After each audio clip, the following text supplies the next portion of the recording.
ভালোবাসার মানুষকে কাছে পেতে চাইলে এই একটি আমল করুন। প্রিয় ভাই এবং প্রিয় বোনেরা আমার, আপনি যদি আপনার ভালোবাসার মানুষকে আপনি কাছে পেতে চান, কিংবা আপনার ভালোবাসার মানুষকে যদি আপনি বাধ্য করতে চান, আপনি যদি চান যে আপনার ভালোবাসার মানুষ সেও আপনাকে পাগলের মতো ভালোবাসুক, তাহলে আপনি অবশ্যই এই একটি আমল করবেন। আমলটি হচ্ছে আপনি কোরআনুল কারীমের একটি আয়াতের আমল করবেন। সেই আয়াতটি হচ্ছে ওয়ালকাইতু আলাইকা মাহাব্বাতাম মিন্নি।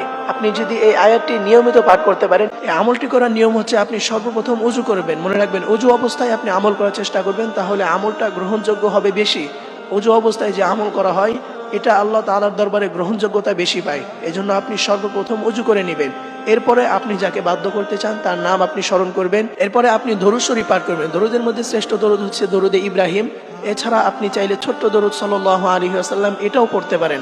আপনি যে কোনো একটি দরুদ পড়ে নেবেন, তবে চেষ্টা করবেন যে দরুদে ইব্রাহিম পড়ার। নামাজের ভিতরে আমরা যে দরুদটা পড়ি, অর্থাৎ আল্লাহুম্মা সাল্লি আলা মুহাম্মাদ ওয়া আলা আলি মুহাম্মাদ কামা সাল্লাইতা আলা ইব্রাহিম ওয়া আলা আলি ইব্রাহিম ইন্নাকা হামিদুম মাজিদ। আল্লাহুম্মা বারিক আলা মুহাম্মাদ ওয়া আলা আলি মুহাম্মাদ কামা বারাকতা আলা ইব্রাহিম ওয়া আলা আলি ইব্রাহিম। আপনি এই দরুদটি পাঠ করবেন। এরপরে আপনি এই আয়াতটি ওয়ালকাইতু আলাইকা মাহাব্বাতাম মিন্নি, এটি আপনি হাতে গুনে গুনে 7 বার পাঠ করবেন এবং শেষে আরেকবার আপনি দরুদ পাঠ করবেন। এইভাবে যদি আপনি কন্টিনিউ করতে পারেন, দেখবেন যে অল্প কিছুদিনের মধ্যে আপনার ভালোবাসার মানুষের মধ্যে আপনি পরিবর্তন দেখতে পাবেন। তারা সকল ভাই এবং বোনদেরকে এই আমলটি করার তৌফিক দান করুক। সকলেই পড়ি আমিন।